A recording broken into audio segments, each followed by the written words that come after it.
आज आम्ही माननीय सुप्रीम कोर्टामध्ये आमच्या वकिलाच्या माध्यमातून आम्हीच सुप्रीम कोर्टाला कन्व्हिन्स करण्याचा प्रयत्न करतोय।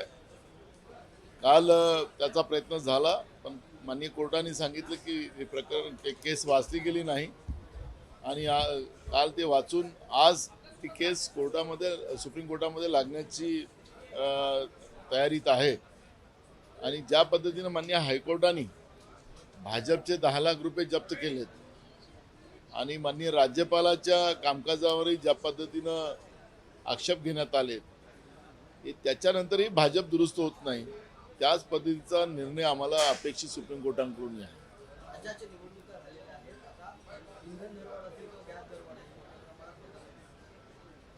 ज्यावेळेस 5 राज्याच्या निवडणुका चालू होत्या त्यावेळेसच माध्यमाच्या माध्यमातून सांगण्यात येत होतं की निवडणुकीच्या काळ हा फक्त डिझेल पेट्रोलची आणि गॅसची दरवाढ होत नाही, जीवनावश्यक वस्तूची किमती वाढत नाही, पण जशा निवडणुका संपल्यात तसाच हा भडका उठणार आहे।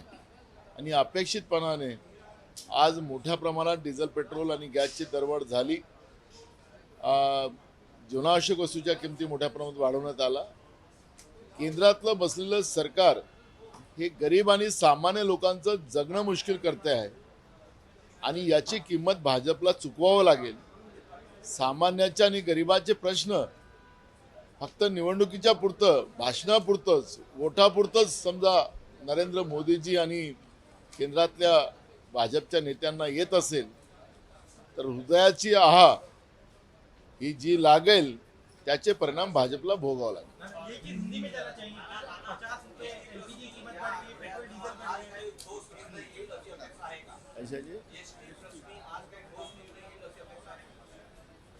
माननीय कोर्टाने बसलेल्या कमिटीचा एक रिपोर्ट आलेला आहे, तो रिपोर्ट एसटी कामगारांच्या विरोधात आहे आणि त्याच्यामुळे सरकारने त्याच्यामध्ये सकारात्मक भूमिका घेऊन कामगारांना न्याय कसा देता येईल याचा एक प्रयत्न केला जाणार आहे। पण आता माननीय मंत्री महोदय आज उत्तर देतील, त्याच्यामध्ये उत्तर काय येते त्याच्यावर डिपेंड है। देखो, केंद्र की भाजपा की सरकार नरेंद्र मोदी जी के नेतृत्व में ये देश को बर्बाद करने के और देश के लोगों के मुंह का निवाला छीनने का काम करने की सरकार अपने को देखने मिलती है। चुनाव आता है तो डीजल पेट्रोल और एलपीजी के दाम रोक दिए जाते हैं, जीवनावश्यक वस्तु की कीमतें भी उनकी रोक दी जाती हैं और जैसे चुनाव खत्म हो जाता है वैसे ही दाम बढ़ाकर लोगों से पैसे वसूल करने का और गरीब और मध्यम क्लास के लोगों को जीना हराम करने का पाप मोदी की सरकार, भाजपा केंद्र की सरकार करती है। अब ये लोगों के दिलो दिमाग में बैठ गई है और इसलिए इसके परिणाम भाजपा को आने वाले दिनों में भुगतने पड़ेंगे।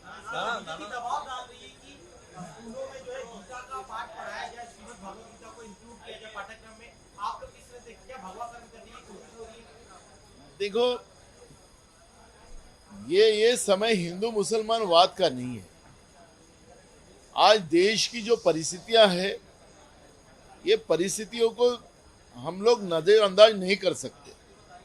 ये समय में महंगाई हो, बेरोजगारी हो, किसान के इशू हो, गरीबों के इशू हो और देश जो जिस तरह से पिछड़ते जा रहा है, देश का रुपए की कीमत जिस तरह से कम होते जा रही है और उसके परिणाम देश के विकास पे पड़ रहे हैं और सर्वसामान्य लोग उनका जीना दुभर हो चुका है। ऐसे समय में मुस्लिम और हिंदूवाद करना, क्योंकि हमारे देश के प्रधानमंत्री जब वोट लेते हैं तो वो संविधान की वोट लेते हैं और जब संविधान की वोट लेने वाले लोग संविधान को ही खत्म करना चाहते हैं, क्योंकि हमारे देश में धर्मवाद जो होता है उसको मान्यता नहीं है। आखिर सभी धर्मों पे प्यार करना ये सबका अधिकार बनता है, लेकिन किसी धर्म की चेष्टा करना, उनका गुस्सा करना, ये हमारे संविधान ने हमें नहीं सिखाया है। और इसलिए संविधान की कसम खाकर अगर वो प्रधानमंत्री बने हैं, भाजपा के लोग सत्ता में गए हैं, तो संविधान की चेष्टा ना करे, यही संदेश हम आपके माध्यम से देंगे। शिक्षा का भगवा करने की कोशिश हो रही है क्या? मैं इसलिए कहा कि मैं भगवाकरण और हराकरण के बारे में बात नहीं करना चाहता, क्योंकि हमारे देश के सामने जो प्रश्न है, आखिरी लोगों को चुन के जिसके लिए भेजते हैं, वो काम उनका पहला है। उन्हें ये नहीं कहा था कि हमारी सत्ता आने के बाद हम ये धर्म को आगे बढ़ाएंगे और दूसरे धर्म को बर्बाद करेंगे। उस समय में विकास के बारे में बात किया था, देश के बारे में बात किया था। आज हमारे देश को चाइना हो या पाकिस्तान हो, रोज हमारे फौज वहाँ पे शहीद हो रही है, और ऐसे समय में हमारे देश के मुखिया अगर वो भगवाकरण और हराकरण के पीछे लगे हो, तो ये देश के लिए अहित है। शिवसेनेच्या खासदारांकडून सातत्याने आरोप होतोय, सरकार जरी महाविकास आघाडीचा असलं तरी त्याचा राष्ट्रवादीला फायदा होतो। ते त्यांचं व्यक्तिगत मत असेल, त्याचं उत्तर माननीय मुख्यमंत्री देतील। कोकणातले आमदार योगेश कदम यांनी नानाच्या बोनस प्रश्नी एक लक्षवेधी लावली होती। त्या प्रश्नावर उत्तर देताना उपमुख्यमंत्री अजित पवार यांनी नानाला बोनस मिळणार नाही असं जाहीर केलं। एकंदरीत तुम्ही नाल जिल्ह्यातून आहात, शेतकऱ्यांच्या पदरी निराशा पडली आहे का? माननीय मुख्यमंत्री महोदय अंतिम आठवड्यावर उत्तर देणार आहेत, आणि अंतिम आठवड्या या प्रस्तावावर जेव्हा उत्तर देत असताना धान उत्पादकांना त्या ठिकाणी न्याय मिळणार आहे। त्याच्यामुळे धान उत्पादकांना बोनसच्या रूपानं न्याय मिळायची व्यवस्था सरकार करेल, कारण की पहिल्याच वर्षी 700 रुपये बोनस देऊन एक आश्चर्याचा धक्का, जे काही शेतकऱ्यांनी कुठल्या राजकीय पक्षांनी त्याची मागणी केलेली नव्हती, पण महाविकास आघाडीच्या सरकारच्या वतीनं धान उत्पादक शेतकऱ्यांना न्याय दिला गेला। आज अडचणीत आलेला धान उत्पादक शेतकऱ्याला न्याय दिला जाणार, आणि त्या पद्धतीची कारवाई अधिवेशन संपल्याच्या पूर्व होईल।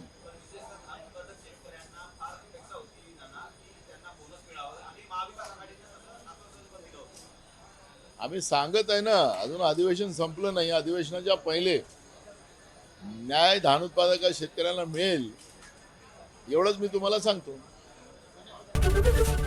एबीपी माझा, उघडा डोळे बघा नीट।